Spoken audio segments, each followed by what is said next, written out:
Hi everyone, welcome back to this channel. In this vlog, I'm going to take you along with me in a day in my life, how I spend my day, what I do as a social media manager. And the thing is, half of the day has already passed and I have not taken any shots, so I have a lot of explaining to do. Right now it's almost 5 p.m. Today I woke up pretty late, almost at around 9:30 a.m. and I usually start work at 9 a.m. but today I had to start late. So since the day started late, I could not film anything. I could not do my morning routine properly as well. So I just had to get up quickly, do whatever I had to and sit at work. So during the morning, I usually have quite a lot of work. I'm working with an agency, a social media marketing agency, and for them I have to handle 3 projects. So over there I mainly look after the engagement part, so I do not have to look after everything, but I just need to make sure that we are engaging properly. And in the morning I have to work on one for that engagement, and I have another client for whom I have to post and engage. So that's what I did in the morning. After that I did some of my own work, which was prospecting or working on my own LinkedIn, posting, engaging and things like that. After this I had my lunch, and in the afternoon after my lunch I usually take it slow.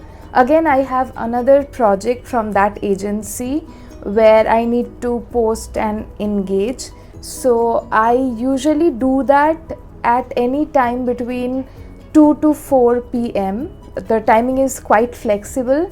So that's something I do. Otherwise I try to keep the afternoons very light because my energy levels are not that high during the afternoons, and sometimes I take naps, so I usually do not keep any work during that time. And right now today I have some work pending from that project that I have to work between 2 to 4 p.m. So that's what I'm going to do right now.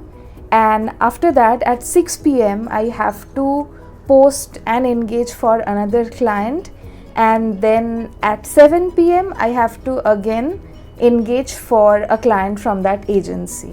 So that's it. Other than that, maybe I'll look into a few of my own profiles. I was thinking of changing my content strategy and the types of content that I create. So I need to maybe think on that track and change a few things, and that's it. That's what I'm going to do today. So let me now get back to work and show you all the things that I'm doing in regards to work and also in regards to all the other things of life.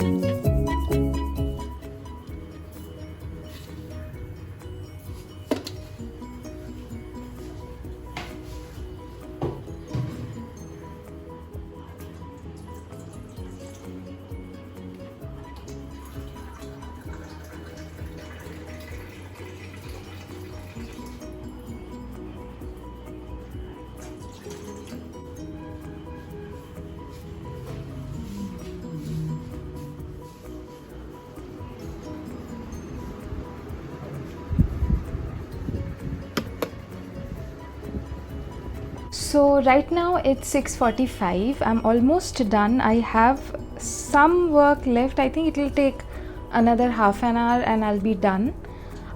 But I thought I'd share some experiences, some things that I've realized, I've learned in my freelancing journey. I thought I'd share that because a lot of you who are watching this video are freelancers or want to be freelancers, and these things can really help. I'll also be working while I say all these things, so you might find me looking this way because I'm looking at my laptop. So what happened is, when I started freelancing, that's around 2 years back, When I was initially looking for clients, I had got this client with whom I started. I wouldn't say I started, I did work on a few projects before that, but this is my retainer client. I'm still working with them. It's been 2 years, it's been a wonderful journey, but recently the workload reduced, and that wasn't a very good thing to experience, because neither the client nor us were expecting that. We didn't see it coming, and it came as a shock. I don't think I was very prepared. Yes, financially or work wise maybe I was prepared, but mentally I was not. After I started freelancing, I left my full-time job, and eventually my husband also left his full-time job. A lot of our income was dependent on this client, and although we have not lost the client, we are still working with them. The work might again, come back to that same place that where we were, but right now it's not at a place where we would like it to be, because we had started working with other people, and even they had gotten comfortable with working on this project, and we had to let go of a lot of them. We had to say that we don't have work at the moment, and eventually or later on, if we find some other clients, or if this project again goes back to that same position, then we'd be able to take them back and give them work again. But it was not a good thing to say, because we had kind of built a team, and we had to let most of them go. So it definitely is not a good feeling, and dealing with that was also not a very pleasant thing. I felt really bad for a few days. I didn't express quite a lot, but I did feel bad, and I was feeling overwhelmed, and I felt like that I need to get more clients immediately, and things were not good mentally for a few days, but right now I'm okay. And I wanted to let you know that this is what happens in freelancing. There will be a lot of times when you cannot predict things, when clients leave you, or you lose projects, or a lot of things happen. So you need to be prepared for that. When you are freelancing, your income won't be the same every month. It might even not be stable. But I think prospecting is the way to go about it, because I get a lot of leads on LinkedIn.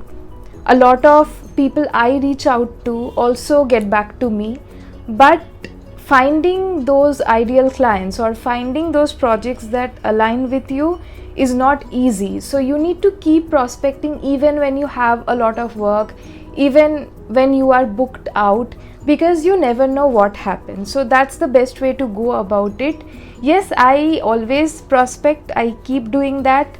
And since I had started social media marketing, I did get some clients in that built a safety net for me. But if that had not happened, if I hadn't done that, then I don't know what would have happened. But thank God I took that decision. I took these projects. I decided to switch to social media marketing, and that's something that I really wanted to share with you all, because anyway I'm very transparent about my work on this channel. So yeah, that's what I had to share. Other than that, I was reviewing Q1 of 2023, and I was thinking of what are the good things that I did. So I think I've become better at managing my finance. I do not spend as much as I used to. Obviously, there's a lot of scope for improvement, I wouldn't lie, but still I'm investing consistently, I'm saving consistently, and I think I want to keep that up for the rest of the year or for the entire lifetime. I started taking breaks, and I did not regret. Usually before this, I wouldn't feel good if I had to take breaks. but now I know that breaks are important and I have started taking more breaks. I don't feel any guilt while taking breaks. Even this month we have a trip planned, so I'm really excited for that. And yeah, that's the update I would say. And as for the things that I want to do, that would be to focus a little on my mental and physical health. I had been neglecting both of these a lot, but I have understood the importance, and I want to not get into it like with super big goals, because whenever I do that I fail. So I want to take gradual steps to make these things better. So that's it. I want to take the next quarter really slow, and not beat myself up for anything. By the way, if you have any questions regarding freelancing, content writing, social media marketing, then please leave them in the comments. I will get back to you, or maybe I can create videos on them, or maybe talk about them in the vlogs that I create, because I plan to create a lot more vlogs. Personally, I enjoy watching vlogs a lot, so I thought I'd create more vlog kind of videos instead of creating informational videos where I have kind of a transactional relationship with my subscribers. I don't want to do that. I really want to have more connection, although I'm just talking to the camera, but seeing your comments, likes, your engagement on the videos really helps me connect with you, and I know that there are people who are relating to what I'm saying, and that is a really good feeling. That's it. I've rambled a lot. See you on the other side.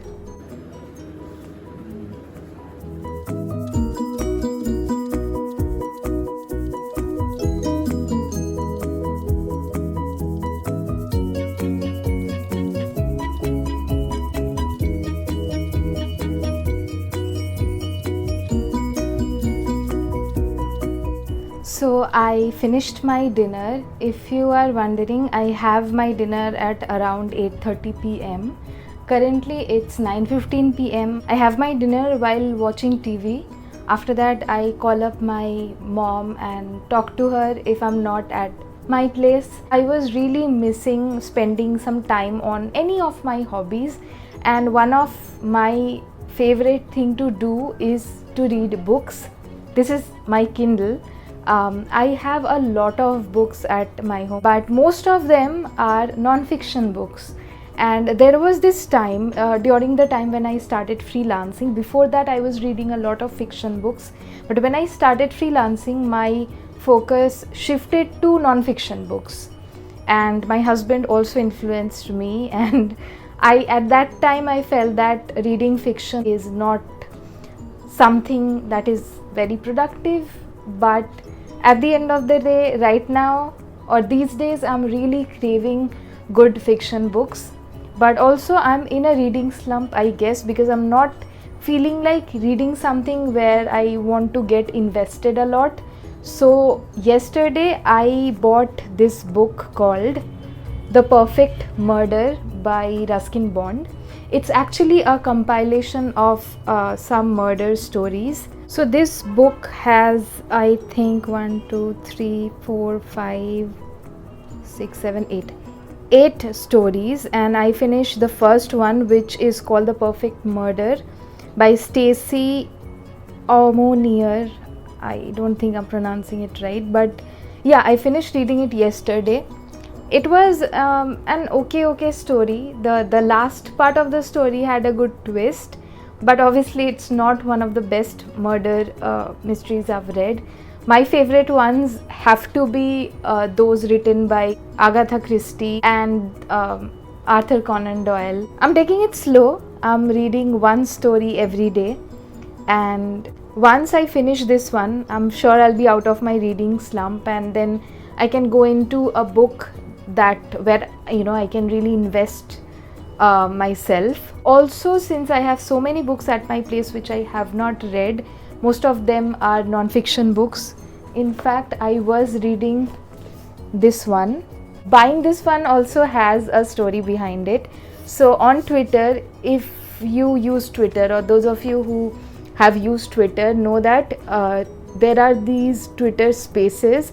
So I had joined one which was being hosted by Ankur Wariko, and he was talking to Sahil Bloom, and I got to ask a question there, and I didn't know what to ask because I did not know Sahil Bloom back then, and I just maybe heard him answer a few questions and talk about a few things.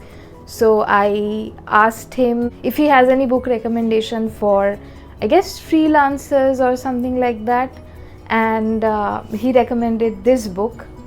So this is interesting. I mean, it starts off with a story that is really interesting, but at the end of the day it's a non-fiction book, and I'm not feeling like reading non-fiction books at the moment. For coming out of reading slumps, you should always pick a genre that you are really interested in. For me, it definitely has to be either horror or mystery mainly. I wouldn't say horror, I don't enjoy it as much as I used to.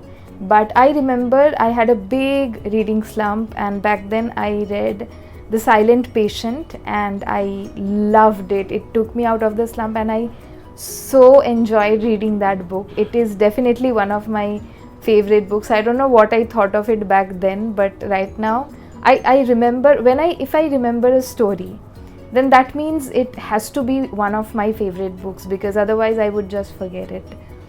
So yeah, if you didn't know already, now you should know that I'm really a passionate reader. So yeah, with this vlog I introduced reading on this channel. So in future vlogs I might talk a lot more about books, not just fiction but also non-fiction, because I read both.